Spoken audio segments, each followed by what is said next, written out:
ॐ सहना भवतु सहनौ भुनक्तु सह वीर्यं करवावहै तेजस्विनावधीतमस्तु मा विद्विषावहै।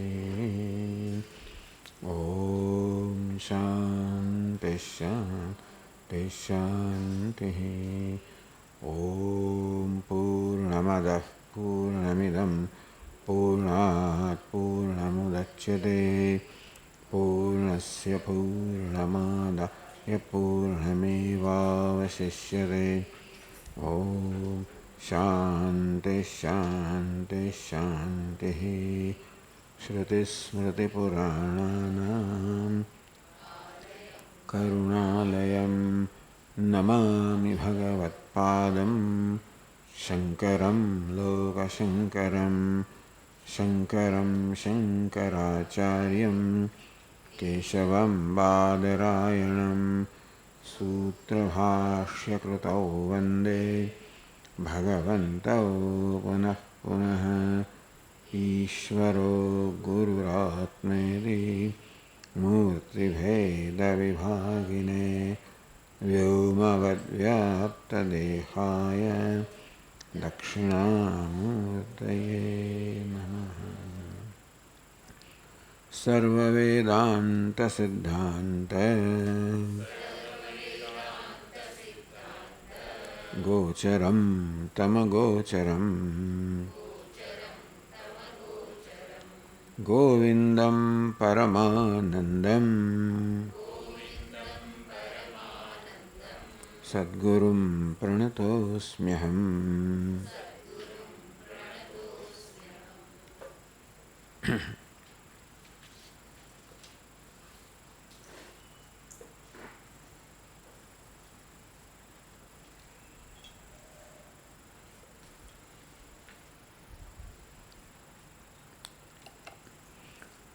जहि मलमयकोशे हन्द्योत्थापितासां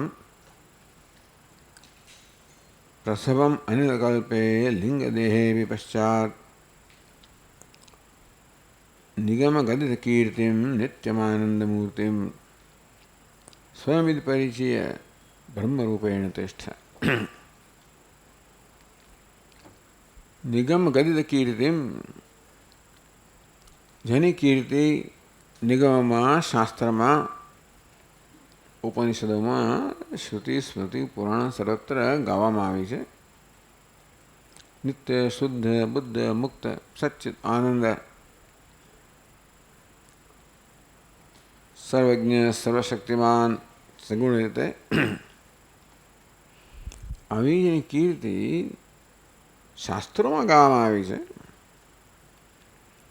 નિત્યમ આનંદ મૂર્તિમ નિત્ય છે, આનંદ સ્વરૂપ છે.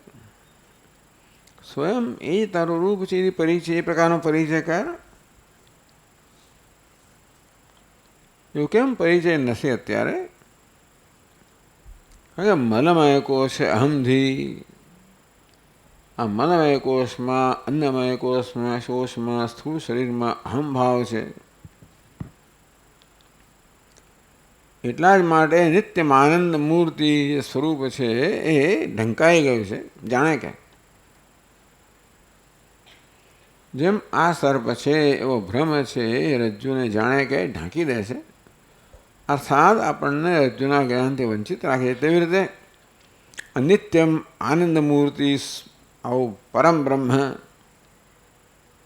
મારું સ્વરૂપ છે. એને એનાથી મને વંચિત રાખનાર માત્ર આ એ છે. મલમય કોષમાં, અન્નમય કોષમાં અહમભાવ, સ્થૂળ શરીરમાં અહમભાવ, સૂક્ષ્મ શરીરમાં અહમભાવ. જહી છોડીને ત્યાગીને જાઓ. તું જાણે કે પંચકોષ વિવેક એટલે સમજાવવામાં આવ્યો કે બધા કોષ અનાત્મા છે, એ આત્મા કેવડાવવા લાયક નથી. એમ પરિચય આ પ્રકારે પોતાનો વાસ્તવિક પરિચય પ્રાપ્ત કર. અત્યારે તને તારો પરિચય છે એ તો આ બધા ઉપાધિમાં અહમભાવમાંથી જન્મેલો છે. બ્રહ્મરૂપેણ તિષ્ઠ, તો બ્રહ્મરૂપે સ્થિત થા, બ્રહ્મરૂપે રહે.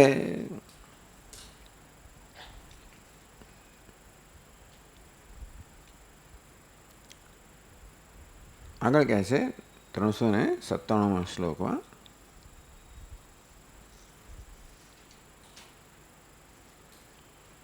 શવાકારમ યાવદ ભજતિ મનુજસ્તાવદ શુચિ,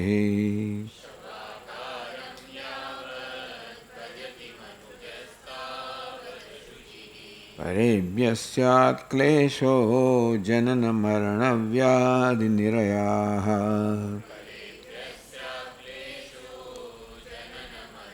વ્યાધિ કે નિલય પણ છે. યદાત્માનં શુદ્ધં કલયતિ શિવાકારમચલં,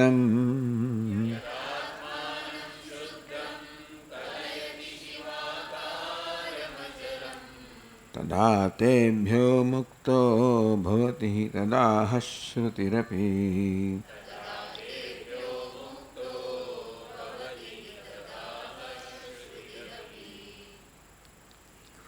યાવદ મનુજ શવાકારમ ભજતી, શવાકારમ અને શિવાકારમ આ પ્રકારનો અહીં ભેદ કરવામાં આવ્યો.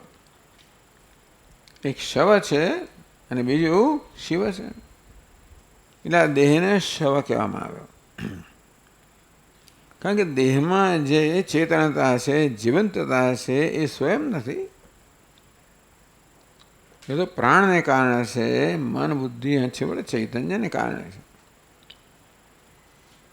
જેમ આ બલ્બ સ્વયં તો પ્રકાશમાન નથી, એની પ્રકાશમયતા તો વીજળીને કારણે છે,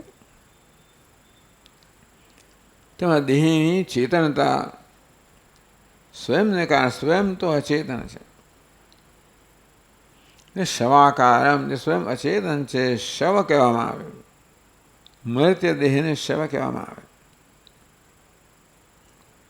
યાવત ભજતી જ્યાં સુધી પોતાને શવાકાર માને છે, શવમાં આ અચેતન દેહમાં અહંભાવ ધરાવે છે. દેહની નિંદા નથી, ભલે શવાકાર કયો એ એમાં અહંભાવમાંથી છોડાવવા માટે. કદાચ આ પ્રકારે દેહની કે ઉપાધિની નિંદા કરવામાં આવી હોય તો નિંદાને યોગ્ય છે એટલા માટે નહીં, પરંતુ અહંભાવની નિંદા થઈ રહી છે, જેને કારણે શિવ સ્વરૂપ આત્માને આ શવની કોટીમાં લાવી દેવામાં આવે ને. કારણ કે જેવો અહંભાવ હોય તેવો હું થઈ જાઉં, જાણે કે. આમ ઉપાધિમાં વેશમાં અહંભાવ હોય તો અત્યંત ધનવાન જે આ અભિનેતા છે એ પણ ભિખારી જ બની જાય. અર્થાત ભિખારીનું જે બધું જ કંઈ દુઃખ હોય બધું જ અનુભવે. તેવી રીતે આ શિવ સ્વરૂપ પરમાત્મા આ શવમાં અહંભાવ ધરાવતો હોવાના કારણે તાવત અશુચિ, આપણે શવને અશુચિ કહેવામાં આવે, અપવિત્ર કહેવામાં આવે. જ્યાં સુધી એમાં જીવંતતા છે, ચેતનતા છે, પવિત્ર છે, નથી અપવિત્ર થઈ ગયા, એને અડકાયા પણ નહીં, અડકે તો નવું પડે. આમ જે શિવ સ્વરૂપ છે, પરમ પવિત્ર સ્વરૂપ છે, એ અશુચિ જાણે કે બની ગયો પરમાત્મા. પરેભ્ય સ્યાત્ ક્લેશ, એને કારણે અનેક પ્રકારના ભયનો સંચાર થયો. દેહ તો મર્ત્ય છે, આ મૃત્યુનો ભય હોવાની જરૂર નથી, પરંતુ કારણ કે આત્મા કે હું અમર છું માટે મને મૃત્યુ ન જોઈએ. મૃત્યુનો વિરોધ છે, અજ્ઞાનનો વિરોધ છે, દુઃખનો વિરોધ છે. કે મૃત્યુ, અજ્ઞાન, દુઃખ તો મારા સ્વરૂપથી વિરુદ્ધ છે, અને માટે એ મૃત્યુયુક્ત હુંનો વિરોધ છે. મૃત્યુનો વિરોધ એટલે મૃત્યુને હું સાથે જોડવામાં આવે, અજ્ઞાનને હું સાથે જોડવામાં આવે, દુઃખને હું સાથે જોડવામાં આવે ત્યારે એ દુઃખી હું, અજ્ઞાની હું, મર્ત્ય હું, એના માટે મને વિરોધ છે. એના માટે મને જરા પણ રુચિ નથી, ગમો નથી, એનો સ્વીકાર નથી, અસ્વીકાર છે. આમ સતત મારી જાતનો અસ્વીકાર થઈ રહ્યો છે. કઈ જાતનો? જે હું મારી જાતને માનું છું તેનો. મર્ત્ય હું ન, દુઃખી હું ન, અજ્ઞાની હું ન. અને તેથી આ મૃત્યુનો, દુઃખનો, અજ્ઞાનનો સતત ભય રહ્યો છે કે આવશે મને પકડશે. કે અમરતા મારું સ્વરૂપ છે, સુખ મારું સ્વરૂપ છે, જ્ઞાન મારું સ્વરૂપ છે. તેથી આ બધા શત્રુઓ મને પકડશે, સતત ભય રહેલો છે. ક્યાંક દેહનું મૃત્યુ થશે કે દેહની ઈજા થશે, ક્યાંક અહંકાર છે એ અહંકારની ઈજા થશે, અહંકાર ઘવાશે, ક્યાંક અપમાન થશે, ક્યાંક હાંસી થશે, ક્યાંક નિષ્ફળતા મળશે. આ પ્રકારે સતત ભય, કારણ કે અનિશ્ચિતતા છે. અને તેથી હું વસ્તુનું નિયંત્રણ કરી શકું એમ નથી. અને તેથી મારે એવું જીવન જીવવું પડે છે જેમાં હું પરતંત્ર છું.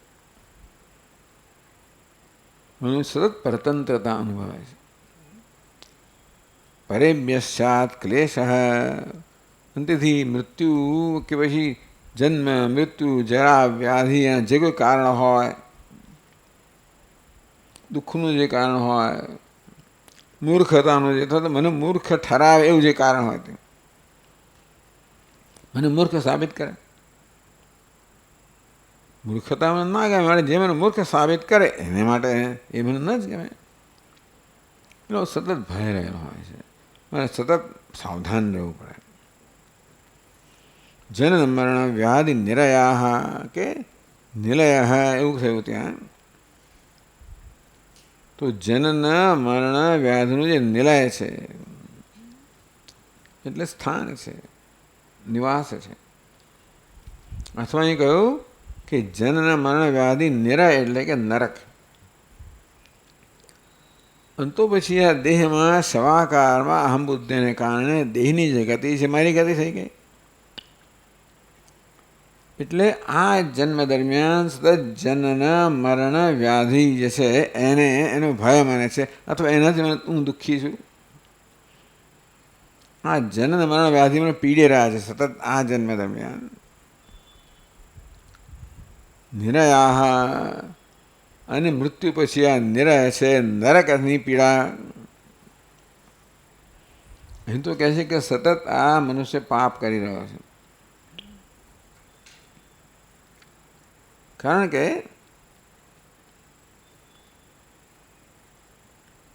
યુન્યથા સંતમાત્માનમ અન્યથા પ્રતિપદ્યતે.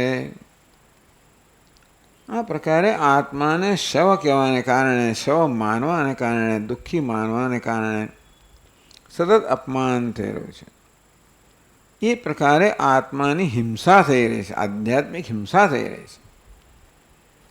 એ હિંસાનું સતત મને પાપ લાગી રહ્યું છે. આ પાપને કારણે મને નરક ભોગવવું પડશે. હવે સ્વર્ગમાં જ ગમે ત્યાં જઈએ તોય પણ દેહમાં અહમ બુદ્ધિને કારણે દેહની બધી મર્યાદાઓ તો અનુભવવી જ પડે. બોલે ઇન્દ્ર હો તો ભયથી તો મુક્ત ના જાઓ. આમ આ જન્મમાં આ દેહથી તે જન્મ મરણ વ્યાધિ વગેરે, અને પછી નિરય એટલે નરક.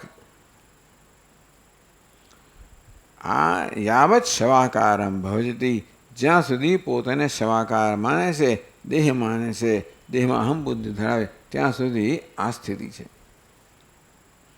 યદાત્માનું શુદ્ધમ કલયતી, યદા શુદ્ધમ આત્માનમ કલયતી. જ્યારે હું શુદ્ધ છું એ પ્રકારે એને જ્ઞાન થાય છે કે શુદ્ધાત્માનમ કલયતી. સાધન તત્વ સંપન્ન વિધિવત ગુરુ ઉપસદ્ય.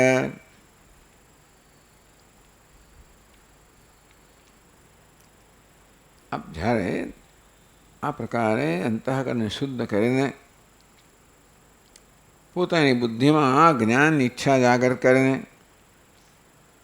ગુરુજીનું શરણ લઈને શાસ્ત્રનું શ્રવણ દ્વારા કલયતી જાનાતી જ્ઞાન પ્રાપ્ત કરે છે. શિવાકારમ, હું શવાકાર નથી, હું શિવાકાર છું, શિવ સ્વરૂપ છું. યદા આત્માનમ શુદ્ધમ કલયતી, જ્યારે આત્માને પોતાને શુદ્ધ શિવ સ્વરૂપ પરમ પવિત્ર આનંદ સ્વરૂપ જાણે છે. શિવાકારમ અચલમ, એટલે અચલમને તમે જો ક્રિયા વિશેષણ માનો તો અચલમ કલયતી, પ્રમાદમ કલયતી, સાવધાનીપૂર્વક આ પ્રકારે પોતાને જાણે છે. તદા તેભ્યો મુક્ત હોતી, ત્યારે આ બધાથી મુક્ત થઈ ગયા છે. શેનાથી? જન્મ, મૃત્યુ, જરા, વ્યાધિ, નરક, આ બધાથી મુક્ત થઈ ગયા છે. માત્ર પોતાના વાસ્તવિક સ્વરૂપને જાણવા માત્રથી. એટલે યુક્તિયુક્ત તો છે જ, પણ આહ શ્રુતિરપી, શ્રુતિ પણ કહે છે. શ્રુતિએ કહ્યું ન વૈ સશરીરસ્ય સતઃ પ્રિયા પ્રેય અપહતિ અસ્તિ. જ્યાં સુધી હું સશરીર છું, દેહમાં અહમ ભાવ ધરાવ, ત્યાં સુધી આ પ્રિય અપ્રિય અર્થાત જે દ્વંદ્વ છે, જન્મ મૃત્યુ માન અપમાન, એ બધાના આક્રમણથી ક્યારેય મુક્ત થઈ શકું નહીં. ઉપાધિમાં અહમ ભાવ છે ત્યાં સુધી ક્યારે પણ આ દ્વંદ્વના આક્રમણથી મુક્ત થઈ ના શકો. અશરીરમ ભાવ સંતમ ન પ્રિયા પ્રિય સ્પૃશત, પણ અશરીરમ, હું દેહ નથી, હું તો શવ નથી, શિવાકાર છું. ન પ્રિયા પ્રિય સ્પર્શત, પછી પ્રિય અપ્રિય મને સ્પર્શતા નથી. પેલા અત્યંત ધનવાન અભિનેતાને પણ જ્યારે પોતાને સશરીરમ ભિખારી માનતો હોય ત્યારે દરેક અપમાનને સ્પર્શે છે. જેને પોતાના વાસ્તવિક સ્વરૂપનું જ્ઞાન થાય ત્યારે એને કશું સ્પર્શતું નથી. એટલો જોઈએ છે. આનંદમ બ્રહ્મણો વિદ્વાન ન વિભેદ કુતશ્ચનેરી, પોતે આનંદ સ્વરૂપ છે, બ્રહ્મ છે, તો ભયથી મુક્ત છે. તરત શોકમ આત્મવિદ, કેવી રીતે જ્ઞાની પુરુષ આ મૃત્યુને, શોકને, ભયને તરી જાય છે. આ બધું બહુ સ્પષ્ટ રીતે શાસ્ત્રમાં પણ કહ્યું છે.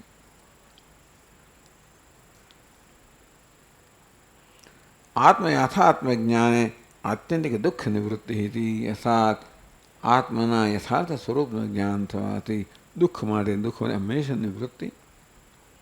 અને શિવાકારમ અચલમ, તો પોતે શવમાંથી શિવ બને છે. શુદ્ધ શિવાકારમ કથમ આત્મના, આપ કેવી રીતે કહો છો કે આત્મા શિવ સ્વરૂપ છે? આત્મા શુદ્ધ શિવ સ્વરૂપ છે, કઈ રીતે? તો પછીના શ્લોકમાં કહે છે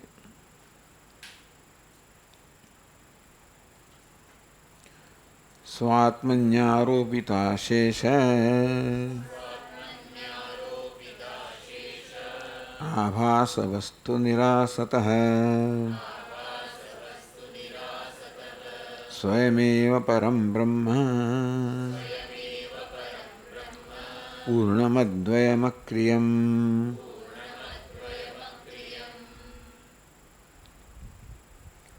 સ્વાત્મને આરોપિત અશેષ આભાસ વસ્તુ નિરાસત,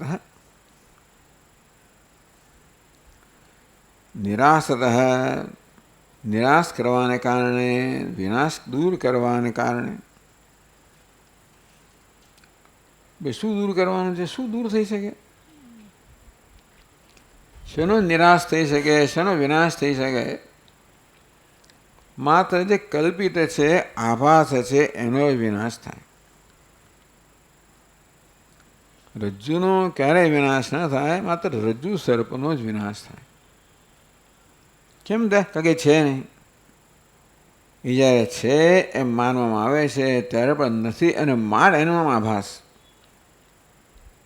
એ વાસ્તવમાં છે નહીં, છતાં એ છે એમ માનવામાં આવે છે. આ રજ્જુ સર્પ આભાસનું દૃષ્ટાંત છે.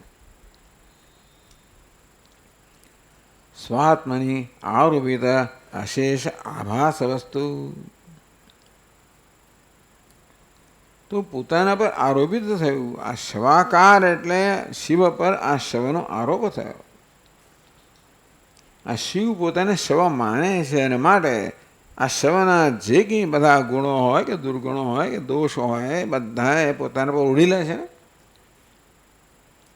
દોષને ઓઢી લેવા. આમ શિવજી બધા દોષ પોતાના ઓઢી લે છે અને તેથી હું મર્ત્ય છું, દુઃખી છું, અજ્ઞાની છું. આભાસ છે. કોનો આભાસ? હું વિશેનો આભાસ. હું દુઃખી છું. આ હું છું એ તો જાણે શિવજીનું વાસ્તવિક સ્વરૂપ છે. આ સર્પ છે, આ છે એ તો જાણે વાસ્તવિક વસ્તુ છે. પણ સર્પ શું છે?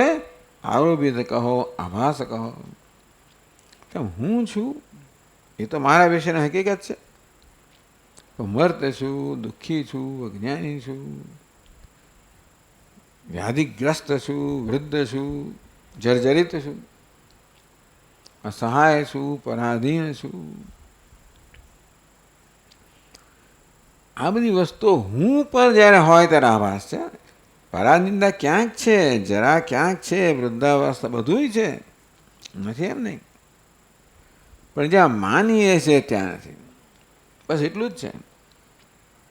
અર્થાત અહમમાં જ્યારે જોડવામાં આવે, વ્યાધિગ્રસ્તો અહમ, વૃદ્ધો અહમ, પરાધીનો અહમ, ત્યારે અહમના સ્તરે આ પરાધીનતા કહો, મૃત્યુ કહો, વ્યાધિ એ આભાસ છે. સાપની જગ્યાએ હશે ના નહીં, પણ જ્યાં માનીએ છે ત્યાં નથી. વ્યાધિ ક્યાંક છે, મૃત્યુ ક્યાંક છે, બધું ક્યાંક છે, નથી એમ નહીં. પણ જ્યાં માનવામાં આવે છે ત્યાં એ નથી, માટે એને આભાસ કહ્યું. સ્વાત્મની આરોપિત અશેષ આભાસ વસ્તુ નિરાસત. એટલા જ માટે કે અશિવતા, અપવિત્રતા પોતાના વિશે માનવામાં આવે છે, માત્ર આભાસ જ છે, એમાં કોઈ સત્યતા નથી. માટે એમને નિરાશ થઈ શકે. કેવી રીતે? આત્મ અનાત્મ વિવેક જે શીખવામાં આવ્યો. સ્વયમેવ પરમ બ્રહ્મ પૂર્ણમ અદ્વયમ અક્રિયમ. એટલા માટે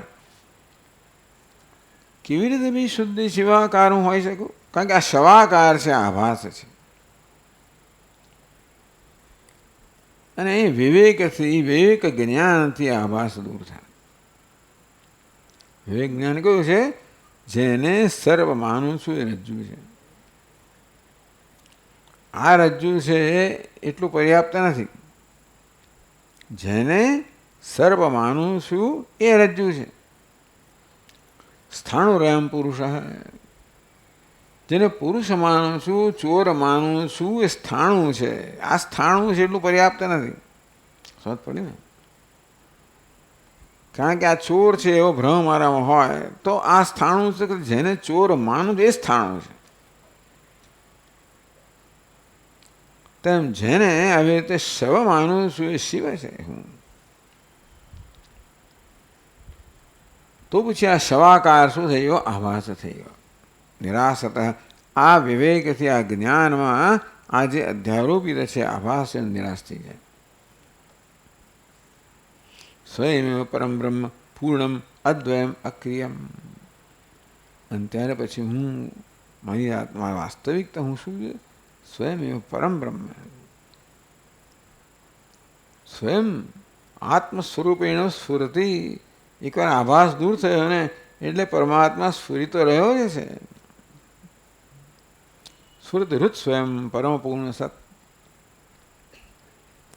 અહમનો આરોપ કરવામાં આવે ત્યારે પરમ પૂર્ણ સત કે શિવાકાર છે એ સ્ફુરી રહ્યો છે, છતાં પણ રજ્જુ સ્ફુરી જ રહ્યું છે.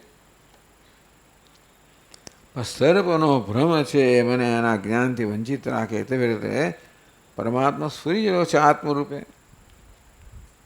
આભાસ કહો, અધ્યારોપ નિરાશ થયો એટલે કે મારા ભ્રમનો નિરાશ થયો. સ્વયં પરમ બ્રહ્મ પૂર્ણમ અદ્વિતીયમ. પૂર્ણ અદ્વિતીય સ્વયં બ્રહ્મ સ્વયં આત્મરૂપે પ્રકાશ છે.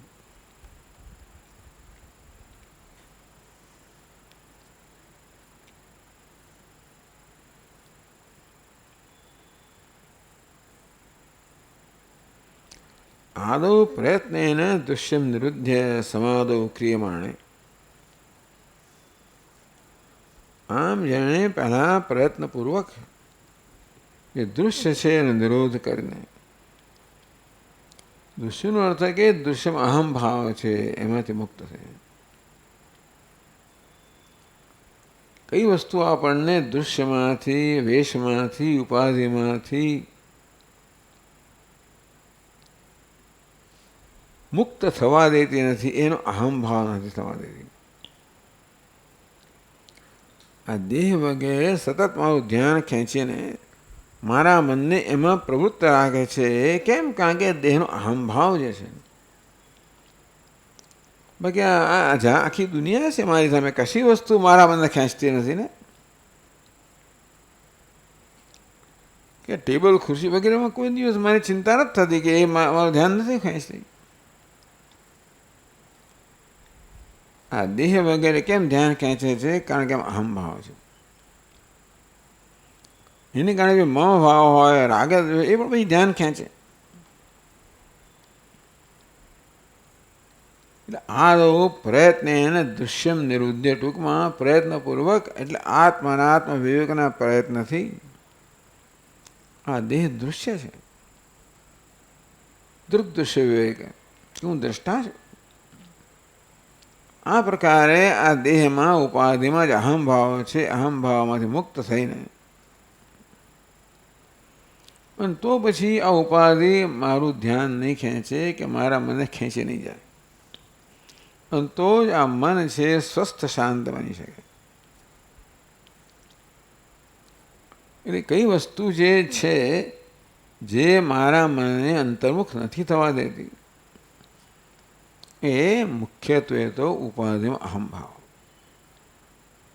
એમાંથી પછી મમ ભાવ જન્મે, રાગ દ્વેષ જન્મે. આ જે છે એ મારા મનને અંતર્મુખ નથી રહેવા દેતી. એટલા માટે આ વિવેક બહુ મહત્વનો છે, જેથી પછી મારું મન આ બધામાં પટકાય નહીં. પટકાય તો પણ હું એને સાવધાન બનાવીને વળી મુક્ત કરી શકું. આ અભ્યાસને વૈરાગ્ય થયો. વૈરાગ્ય એટલે ઉપાધિને ઉપાધિ માનવી, દૃશ્યને દૃશ્ય જાણવું. અભ્યાસ એટલે વળી પાછો ધ્યેય વિષયમાં મનને જોડવું. વૈરાગ્યનો અર્થ છે અહમભાવમાંથી મુક્તિ. ઉપાધિ પ્રત્યે વૈરાગ્ય એટલે ઉપાધિમાં જે સ્વાભાવિક અહમભાવ છે એમાંથી મુક્તિ. એટલે વારંવાર આ વિવેક કરવાનો. જો મન ઉપાધિમાં જાય, અહમભાવ વળી પાછું પકડી લે. પહેલાં ટેવને કારણે મન વળી અહમભાવ કરી બેસે તો યતો યતો નિશ્ચરતી મનશ્ચંચલમ સ્થિરમ તતસ્તતો નિયમ્ય તત આત્મૈવ વશમ નયેત.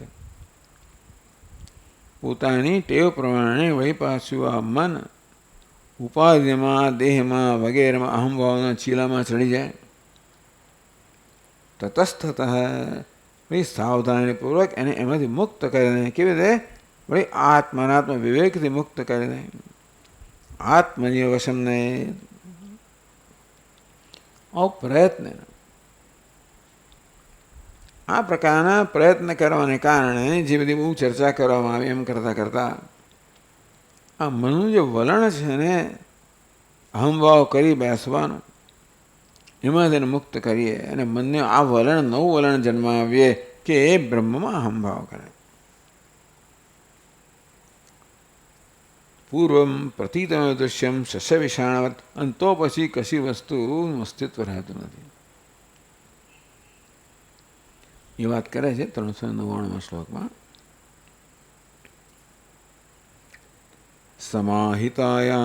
સમાહિતાયામ સતિ ચિત્તવૃત્તૌ પરાત્મનિ બ્રહ્મણિ નિર્વિકલ્પે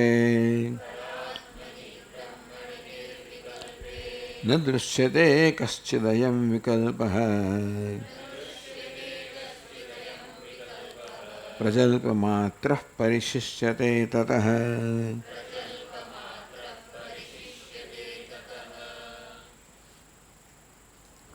समाहितायाम सति चित्तवृत्तौ चित्तवृत्तौ समाहितायाम सति। ये विभक्ति है सातवीं, यही सातवीं सति सप्तमी। चित्तवृत्तौ सातवीं, चित्तवृत्तौ समाहितायाम, चित्तवृत्ति समाहित થાય, સમાધિને સમાહિત થાય, એકાગ્ર થાય, ટૂંકમાં આત્મકેન્દ્રિય થાય, આત્મનિષ્ઠ થાય. ચિત્તવૃત્તિ આ પ્રકારે ઉપાધિમાં દૃશ્યના અહમભાવ મુક્ત થઈને આત્મામાં અહમભાવમાં સ્થિર થાય. બહુ મોટો પ્રયત્ન અવજાર થાય. એની જ આ બધા શ્લોકોમાં ખૂબ ચર્ચા કરવામાં આવી. પરાત્મની બ્રહ્મણી નિર્વિકલ્પે નિર્વિકલ્પે સમાહિતાયામ સતી. તું શેમાં એ કેન્દ્રિત થાય, શેમાં સ્થિર થાય, શેમાં નિષ્ઠ થાય? પરાત્મની બ્રહ્મણી નિર્વિકલ્પે. બ્રહ્મ જે પરાત્મા પરમાત્મા છે, અર્થાત અનંત આત્મા નિર્વિકલ્પે વિકલ્પ રહિત છે. એટલે કે એમાં ધ્યાતા ધ્યેય એ પ્રકારના વિકલ્પથી રહિત. અર્થાત જ્યારે આ પ્રકારે ચિત્તવૃત્તિ પોતાના સ્વરૂપમાં સ્થિત થાય ત્યારે હવે ધ્યાન કરનારો પણ રહેતો નથી. નિર્વિકલ્પે. આમ આ ધ્યાતા ધ્યેય એવું જે દ્વૈત છે એ પણ છેવટે એ દ્વૈત પણ છેવટે બાધિત થઈ જાય, નિવૃત્ત થઈ જાય. એ પણ આભાસ જ છે. આભાસ વસ્તુ નિરાસત. હું ધ્યાતા છું અને આ ધ્યેય છે એ પણ અંતિમ આભાસ જ હશે. ધ્યાતાપણું પણ ખરેખર તો પોતાના પર આરોપિત કરવામાં, એ ચિત્તની વૃત્તિને કારણે આરોપિત કરવામાં આવ્યું છે ને. ચિત્તમાં જ આ ભેદ પડી ગયા ધ્યાતા ધ્યેય નામના. એક અહંકૃત અન્યાસાદ, એક અહમ વૃત્તિ અને બીજી કરણ વૃત્તિ. તેથી એ વિકલ્પો પણ ખરેખર ચિત્તના સ્તરે જ હશે. ધ્યાતા ધ્યેય કહો, દ્રષ્ટા દૃશ્ય કહો, એ વિકલ્પ એ પણ ચિત્તના સ્તરે. ચિત્ત જ્યારે આ પ્રકારે નિવૃત્ત થઈ ગયું, શાંત થઈ ગયું. નિર્વિકલ્પે બ્રહ્મણી પરાત્મને સમાહિતાયા, પરાત્મની સમાહિતાયા. નિર્વિકલ્પ પરમ બ્રહ્મ છે, મારું સ્વરૂપ છે, એમાં સમાહિત થઈ ગઈ, સ્વસ્થ થઈ ગયો અને ઘર મળી ગયું સાચું. જ્યારે આ ચિત્તવૃત્તિને એનું સાચું સ્થાન મળી ગયું, એમને કોઈ છટપટ કરવાની જરૂર નથી. એને કોઈ પ્રકારનો હવે ટૂંકમાં એમાં કોઈ ઉણપ કે ઉપાધિ જરૂરિયાત રહી જ નથી. સંપૂર્ણ રીતે સંતુષ્ટ થઈ ગયો. અને માટે સ્વયં સ્થિર થઈ જાય છે. શરૂઆતમાં આ ચિત્તની આ પ્રકારની ટેવને કારણે, પેલો ઉપાધિમાં અહમમાં ભાગી જવાની ટેવને કારણે મારે પ્રયત્નપૂર્વક એને સ્થિર કરવું પડતું હતું. પછી જેવું એને જેમ જેમ એને આત્માની શાંતિનો, સ્વસ્થતાનો અનુભવ થયો તેમ સ્વયં સ્થિર થતું જાય. અંતમાં બધા પ્રકારની ચંચળતામાંથી મુક્ત થઈને નિર્વિકલ્પે પરાત્મની બ્રહ્મણી સમાહિતાયા. નિર્વિકલ્પ, કોઈ વિકલ્પ રહ્યો નહીં. દ્રષ્ટા દૃશ્ય એવું કોઈ વિકલ્પ ના રહ્યો. કે દ્રષ્ટા ત્યાં દૃશ્ય પણ નથી. ન દૃશ્યતે કિંચિત એમ વિકલ્પ. આ વિકલ્પ કહો, જગત કહો, નામ રૂપાત્મક સર્જન કહો, વિકલ્પ જ છે. અયમ કશ્ચિત અયમ વિકલ્પ ન દૃશ્યતે. ત્યાર પછી આ જ્ઞાની પુરુષને કોઈ વિકલ્પ કહો, કલ્પના જ કહો. વિકલ્પનો અર્થ છે કે વિવિધ પ્રકારની કલ્પનામાંથી આ એ જગતનું રૂપ છે ને. કશી વસ્તુ નક્કર સર્જન થાય પહેલાં એ વિકલ્પ કલ્પના રૂપમાં હોય છે ને.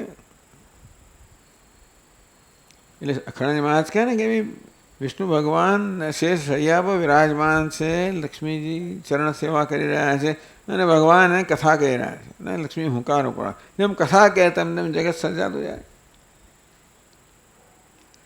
સ્વપ્નમાં પણ એવું સર્જન થાય છે ને. જેમ મનમાં વિચાર આવે તેમ તેમ સર્જન થતું જાય. અને તેથી આ કલ્પનાથી વધારે કંઈ આમાં એથી વધારે કોઈ નક્કરતા છે જ અહીં ખરેખર. એટલા માટે તો બધી વસ્તુ છેવટે અવ્યક્તની અંદર જઈને અટકી જાય છે ને. આ બધી નક્કર વસ્તુઓને પણ જ્યારે વાસ્તવમાં અન્વેષણ કરવામાં આવે ત્યારે એ છેવટે એને એનર્જી કહો, શક્તિ કહો, અવ્યક્ત કહો, એમાં જઈને છેવટે પરિસીમિત થઈ જાય છે.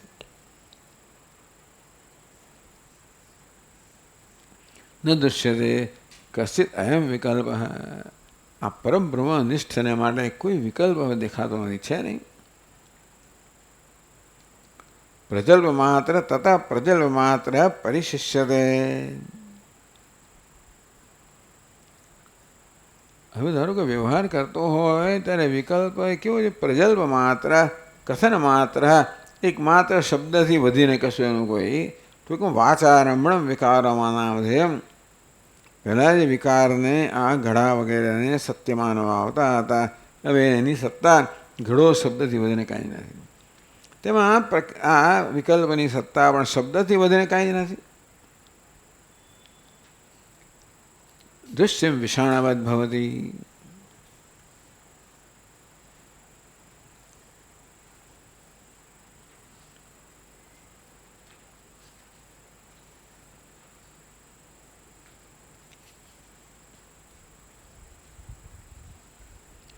યથા અસત અર્થક્રિયાકાર્યત્વં નાસ્તિ ગગનકુસુમાદેહ.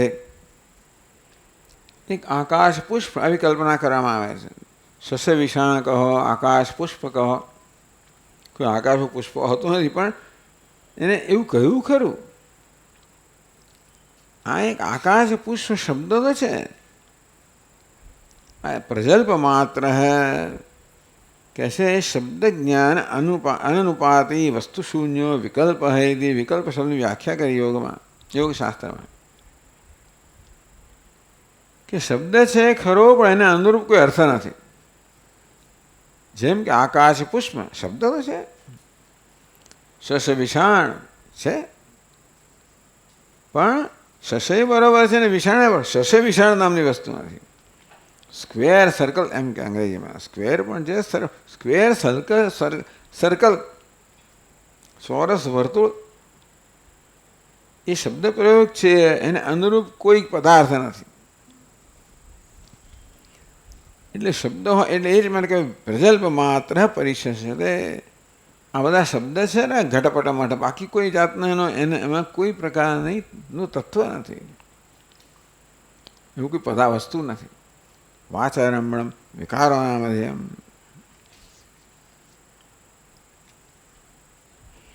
એનો અર્થ એ થયો. એટલે અર્થક્રિયા હવે એ વસ્તુ પોતાનો કોઈ પ્રકારનો પ્રભાવ પાડી શકતી નથી. એટલે ઘડામાં ઘડાપણું રહ્યું નથી. હતું ને ત્યારે મને સુખ દુઃખ આપતું હતું. આ જગત છે ને, મેં જગતપણું હતું ત્યાં સુધી સુખ દુઃખ આપતું હતું. હવે સુખ દુઃખ રાગ ભય ક્રોધાદિકમ ઉત્પાદયા. પહેલાં એવું ઉત્પન્ન કરતું હતું ને જગત, જ્યારે સત્યતા અપાતી હતી. સુખ દુઃખ બધું ક્રોધ ઉત્પન્ન કરતું હતું. હવે ખબર કે આ તો માત્ર બધું શું કહેવાય, એને માત્ર દેખાવ જ છે, આભાસ જ છે. અને ત્યારે હવે કશી કોઈ સંસાર જન્માવતો નથી. ઉત્ખાત દંષ્ટોર્ગત ઉરગવત એવું છે. જેમ પેલો સાપ હોય એનો દંષ્ટ કાઢી લેવામાં આવ્યો હોય, ઝેર ના રહે ત્યારે માત્ર દેખાવનો સર્પ છે, તેવી રીતે જગત પણ દેખાવનું રહે છે. અર્થાત કોઈ પ્રભાવ પાડી શકતો નથી. અર્થાત મુક્ત. આ મુક્તિનું વર્ણન કર્યું. અનાત્મવાસનાનાં પ્રક્ષીણત્વાદ એવં ઉપદેશ ધારયા વાસિતાદ્વૈતાંતઃકરણમ શિષ્યમ પ્રતિ. આ પ્રકારે અનાત્મ વાસના પ્રક્ષીણ કરવામાં આવી. એક પછી આજે ઉપદેશ ધારા, જે ગુરુ જે ઉપદેશની એક ધારા વહાવે શિષ્ય પ્રત્યે, એ દ્વારા અનાત્મ વાસનાને ક્ષીણ કરતા કરતા અનાત્મ વાસના દ્વૈત વાસના ક્ષીણ થતા થતા આત્મવાસના અદ્વૈત વાસના ધીમે ધીમે જાગૃત થતી ગઈ, દ્રઢ થતી ગઈ. ક્યાં સુધી? માત્ર દ્વૈત વાસના જ છે કે એ સત્ય છે ને કોઈ દ્વૈત વાસના નથી. કહ્યું ને આગળ પેલા હવે પેલું ગગન કુસુમવત દ્વૈતસ્ય અત્યંત અસત્વમ. ટૂંકમાં છેવટે દ્વૈત નામની વસ્તુ અદ્વૈત ત્યારે સત્ય હોય જ્યારે દ્વૈત ન હોય. આપણે દ્વૈતનો અનુભવ કરતા હોઈએ ને છતાં એકમેવા દ્વિતીયમ શાસ્ત્ર કહે કે એક અદ્વિતીય તત્વ જ છે. તો ત્યારે હોય જ્યારે દ્વૈત જેને આપણે છે એમ માનીએ છીએ ના હોય ત્યારે જ ને. હું હરીશ સામે ઊભો હોઉં ને મને 100 સ્વામી દેખાતો હોય અંદર, એ 100 દેખાવા છતાં પણ એક જ છે એવી જાતનું મારામાં પ્રત્યે એવું નિશ્ચય ક્યારે જન્મે? જરા બધું માત્ર આભાસ જ છે, દેખાવો છે, મિથ્યા છે ત્યારે. પછી બાળકને પોતાના વાસ્તવિક પોતાનું જ્ઞાન ન હતું એ માને કે બીજા અંદર રહેલા છે અરીસામાં. બાળક અરીસામાં દેખાતા બીજા બાળકોને સત્ય માને, પક્ષી વળી અરીસામાં પ્રતિમા સત્ય માને. એ સત્યતાના સંસ્કાર મારામાં રહ્યા નથી, એ મિથ્યાત્વના સંસ્કાર દૃઢ થયા માટે પ્રતીતિ થાય તો પણ મારામાં કોઈ દ્વૈતની ભાવના ન જન્મે. તો ઉપદેશ દ્વારા આ પ્રકારે આ દ્વૈતના મિથ્યાત્વ ન હોવા પણ આને દ્રઢ બનાવીને દ્વૈતના સંસ્કાર દ્રઢ બનાવ્યા. દ્વૈતસ્ય અત્યંતમ અસત્વમ. આ દ્વૈત અત્યંત અસત છે જ નહીં, અત્યંત નથી. એ રીતે એમાં કશું કોઈ પ્રકારનું હવા પણ નથી. જે વેદાંતનો તાત્પર્ય વિષય છે, કારણ કે તો જ અદ્વૈત સત્ય હોય જ્યારે દ્વૈત ના હોય. અર્થાત છે એમ માનવું ત્યારે પણ ન હોય તો જ અદ્વૈત સત્ય હોય. એ વળી ઘણા શ્લોકોમાં ઉપદેશ કરે છે. અનુભવના આધારે, યુક્તિના આધારે, દ્રષ્ટાંતથી, શાસ્ત્રથી. તો કઈ 400મા શ્લોકમાં અસત્કલ્પો વિકલ્પોયમ વિશ્વમિત્યેક વસ્તુની નિર્વિકારે નિરાકારે નિર્વિશેષે ભેદા કુતઃ.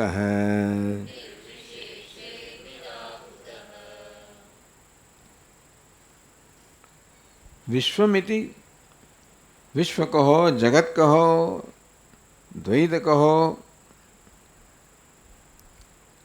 અયમ વિશ્વ ઇતિ અયમ વિકલ્પ અજ્ઞાન કલ્પતે એવ ન વસ્તુભૂત ઇત્યર્થ. એને વિશ્વ કહેવામાં આવે છે એ માત્ર વિકલ્પ જ છે, કલ્પના જ છે. એ સર્પ માત્ર કલ્પના જ છે. તેમ વિશ્વ જે છે માત્ર, એટલે આ ઉપદેશ દ્વારા આ વસ્તુ શિષ્યના હૃદયમાં દ્રઢ બનાવવામાં આવે કે જે પ્રતીત થાય છે એમાં એ માત્ર આભાસ છે, એમાં કોઈ પ્રકારની સત્યતા નથી. એટલે જેમ જેમ અદ્વૈતના સંસ્કાર દ્રઢ થતા ગયા તેમ તેમ દ્વૈતના મિથ્યાપણાના ન હોવાના સંસ્કાર પણ દ્રઢ થતા ગયા. એક વસ્તુની નિર્વિકારે નિરાકારે નિર્વિશેષે ભેદા કુતઃ.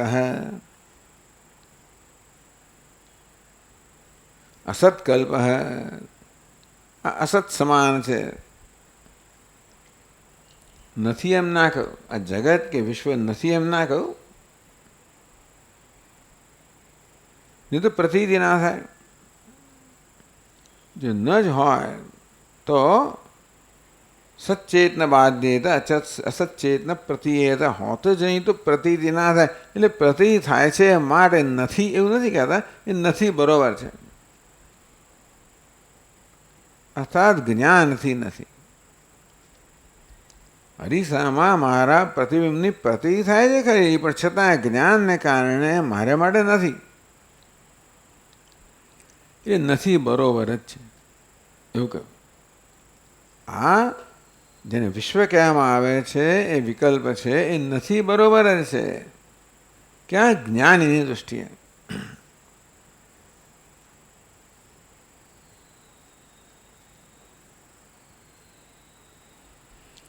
જે માત્ર બ્રહ્મમાં નિષ્ઠ છે એને તો એને પ્રતીતિ પણ નથી. પણ જેને પ્રતીતિ છે એને માટે આ મિથ્યાત્વ નિશ્ચય છે માટે નથી. જે માત્ર આત્મામાં નિષ્ઠ જ છે એને તો પ્રતીતિ પણ નથી. પરંતુ જે જ્ઞાની પુરુષ વ્યવહાર કરી રહ્યો છે એનો પ્રતીતિ છે. પણ જોડો જોડા દ્વૈત છે, એ મિથ્યા છે, અત્યંત મિથ્યા છે, અસત્કલ્પ જે છે એ પણ બહુ સ્પષ્ટ છે. અને માટે પ્રતીતિ હોવા છતાં પણ નથી બરોબર જ છે. એટલે કહ્યું ને કે હવે કોઈ અસર નથી આની. અર્થક્રિયાકારિત્વ નાસ્તિ. જગતમાં કોઈ પ્રકારનું મને સુખ દુઃખ રાગ દ્વેષ કશું જન્માવતું નથી, મને કોઈ પ્રભાવિત કરતું નથી, અર્થાત મારા સ્વરૂપમાંથી કોઈ વિચલિત કરતું નથી. કોઈ પ્રકારનો ભય દુઃખ રાગ અહીં જન્માવી શકતું નથી.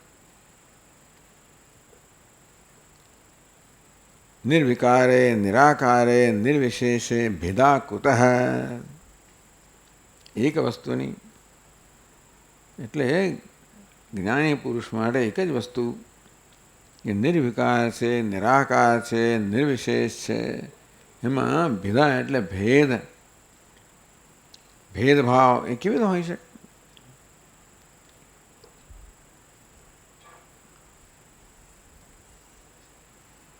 એ જ વસ્તુ હવે બીજા ઘણા શ્લોકોમાં કહેવામાં આવે છે એને દ્રઢ બનાવવા માટે. દ્રષ્ટુ દર્શન દૃશ્યાદિ ભાવશૂન્યૈક વસ્તુની નિર્વિકારે નિરાકારે નિર્વિશેષે ભેદા કુતઃ.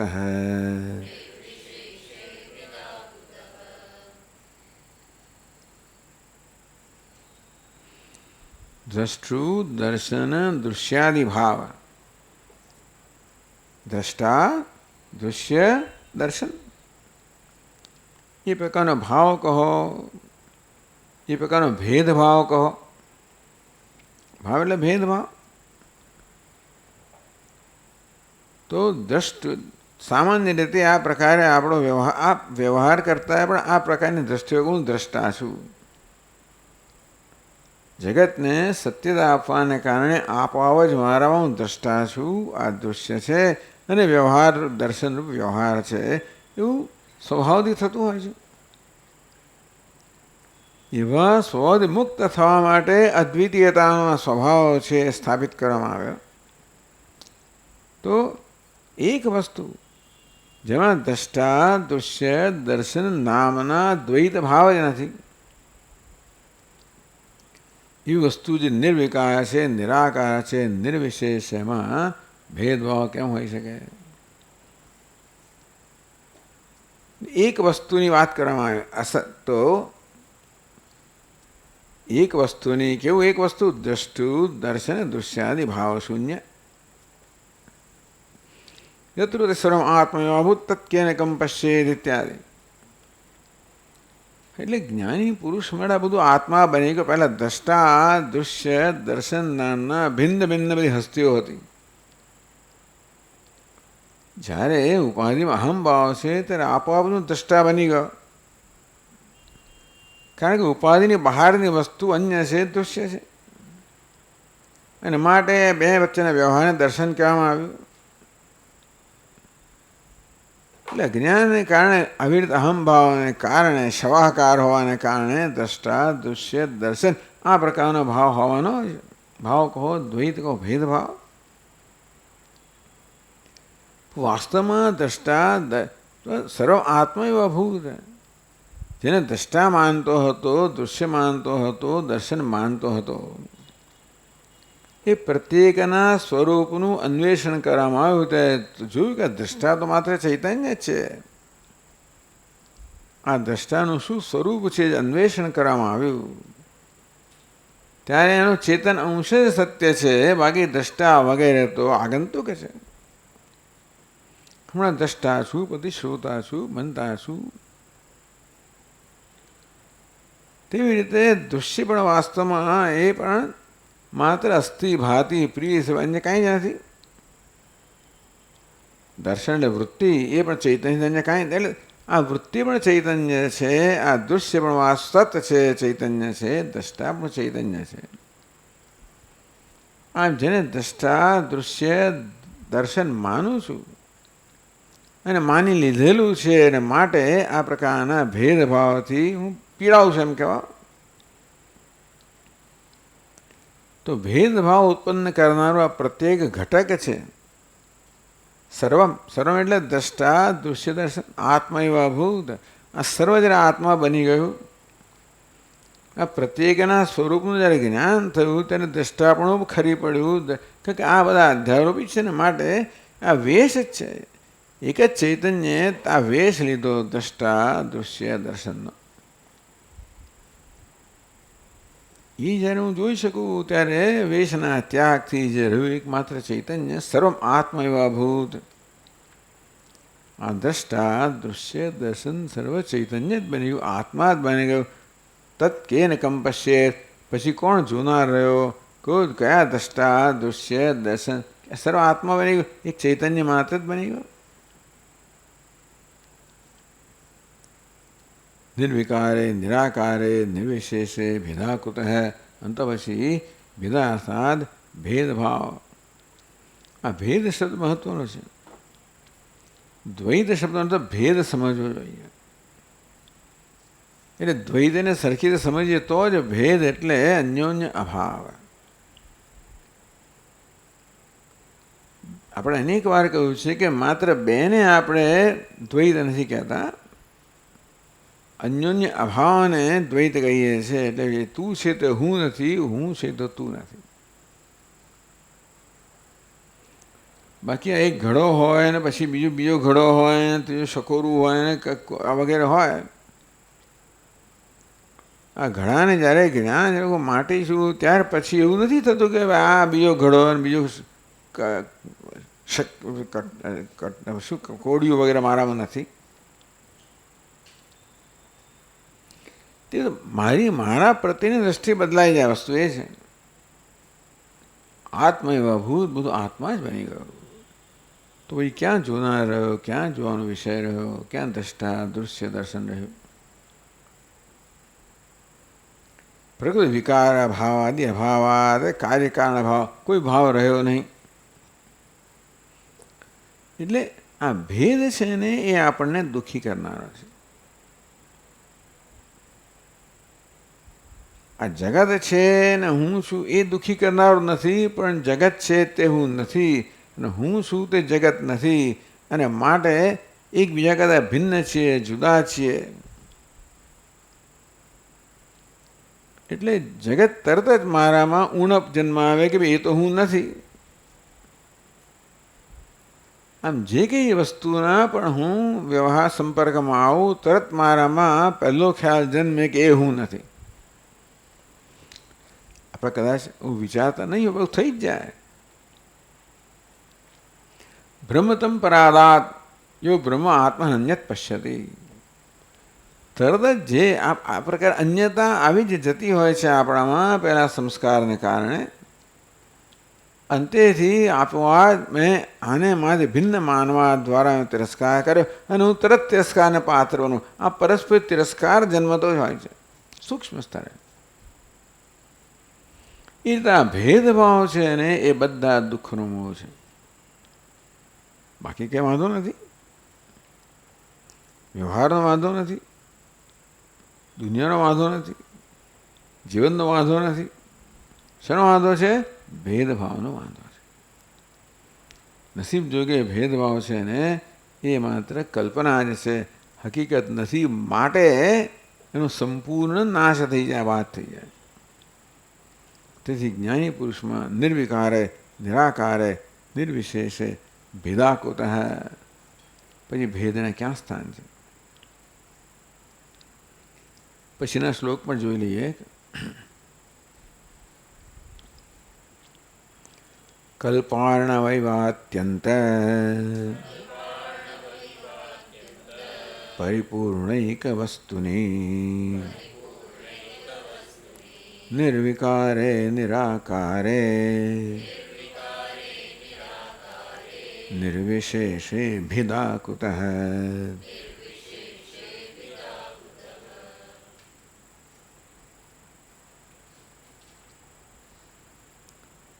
કલ્પાર્ણવ ઇવ. કલ્પ અર્ણવ એટલે આપણે એવી કલ્પના છે કે જ્યારે આ કલ્પનો અંત થાય ત્યારે સમુદ્ર છે, બધી વસ્તુ સમુદ્ર બધાને ડૂબાડી દે. સમુદ્ર સિવાય કંઈ રહે નહીં, જળબંબાકાર થઈ જાય. એટલે ટૂંકમાં પૃથ્વી વગેરે કશું અસ્તિત્વ રહે જ નહીં, કોઈ જીવન રહે જ નહીં. એને પ્રલય કહેવામાં આવે. એટલે પ્રલય ચત્વારો સમુદ્ર મિલિતા દ્વીપાદિ સુંદર કેવલમ જલમયમ જગત કુર્વંતી, એવું પુરાણોમાં કહેવામાં આવે કે બધા સમુદ્ર છે ને, અત્યારે પૃથ્વી એક ટાપુ છે ને પેલો યુરોપ બીજો ટાપુ છે. આ બધા ટાપુઓ છે ને બધા, અથવા હિન્દુસ્તાન એક ટાપુ ને પેલો ટાપુ, આમ કરતા કરતા આ બધે જળબંબાકાર છે. તો કોઈ પ્રકારે આ એની વચ્ચેને જે કંઈ વિશેષતા છે, ભેદ છે, એ રહે જ નહીં ને, માત્ર જળ જ રહે. તો જેવી રીતે પ્રલયનું જળ છે બધાને ડૂબાડી દે છે, જળ સિવાય કાંઈ રહેતું જ નથી. પરિપૂર્ણ એક પરિપૂર્ણ જળ જ રહે છે. અત્યારે જળને વિભક્ત કરનારા આ બધા ટાપુઓ છે. તેથી ધારો કે યુરોપ એક ટાપુ હોય, એશિયા બીજો ટાપુ હોય, ને પેલો ત્રીજો ટાપુ હોય, જુદા સમુદ્રો છે. તો કે હિન્દ મહાસાગર ને પેસિફિક ને એટલાન્ટિક ને બધા, north Atlantic, south Atlantic, north Pacific, south Pacific, Indian ocean, આ બધે એક જ થઈ જાય. કોઈ પછી તારે ટૂંકમાં પછી જગતમાં કશું રહે જ નહીં જળ સિવાય. એ કહેવામાં આવ્યું કે પ્રલયનું જળ કેવું પરિપૂર્ણ હોય છે, બસ એટલું જ છે આમાં. પરિપૂર્ણ એક વસ્તુ નહીં. તેવી રીતે એક કલ્પાંતના પ્રલયના જળ સમાન, જ્યાં એકમાત્ર જળ જ હશે, કંઈ જ નથી. તેવી રીતે પરમાત્મા ચૈતન્ય એક પરિપૂર્ણ વસ્તુ છે. બસ એને દૃષ્ટાંત આપ્યું. કહ્યું ને, એટલે અનુભવ, યુક્તિ, દૃષ્ટાંત, શ્રુતિ આ બધાનો ઉપયોગ કરે છે.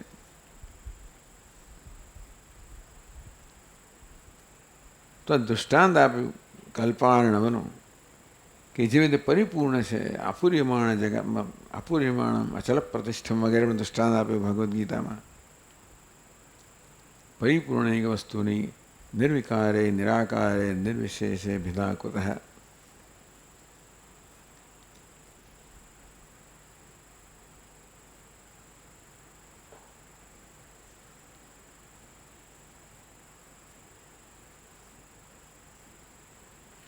જ્ઞાન આકાશાદ ઇત્યાદિ શ્રુતિમાં આ પ્રકારે કહેવામાં આવ્યું છે. આકાશથી પણ વધારે વ્યાપક. પાદોશ સર્વાભૂતાની ત્રિપાદસ્યા મૃતમ દેવી. આ જગતનો એક ચતુર્થાંશ છે, એનો તૃતીયાંશ, અરે 3/4 છે, એ તો વળી અતીત છે. એમ કરીને પૂર્ણતાનું વર્ણન કરવામાં આવે છે ભિન્ન ભિન્ન રીતે. એમાં પૂર્ણમાં પછી ક્યાં કોઈ આ જળની અંદર ક્યાં કોઈ ભેદ રહ્યો? કે આ દ્રષ્ટા છે, દૃશ્ય છે, દર્શન છે, કોઈ પ્રકારનો ભેદ રહે જ નહીં પૂર્ણની અંદર. તો ભેદાકુત.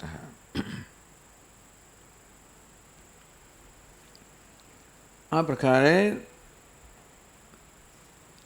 આત્મનિષ્ઠા પ્રાપ્ત કરવા માટેના બહુ ઉત્તમ બધા શ્લોકો અહીં કહેવામાં આવે છે, એક પછી એક. જેની ભૂમિકા આગળ બધી આપી દેવામાં આવી છે.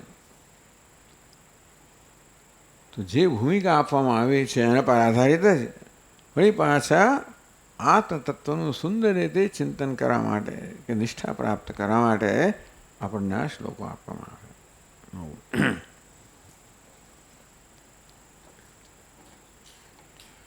ઓમ પૂર્ણમદ પૂર્ણમિદમ પૂર્ણાત પૂર્ણમુદચ્યતે પૂર્ણસ્ય પૂર્ણમાદાય પૂર્ણમેવાવશિષ્યતે. ઓમ શાંતિ શાંતિ શાંતિ. શંકરં શંકરાચાર્યં કેશવં બાદરાયણં સૂત્રભાષ્યકૃતૌ વંદે ભગવन्तौ પુનઃ પુનઃ. ઈશ્વરો ગુરુરાત્મેતિ મૂર્તિભેદવિભાગિને વ્યોમવદ્વ્યાપ્તદેહાય દક્ષિણામૂર્તયે નમઃ. ઓમ શાંતિ શાંતિ શાંતિ. હરિ ઓમ. શ્રી ગુરુભ્યો નમઃ. હરિ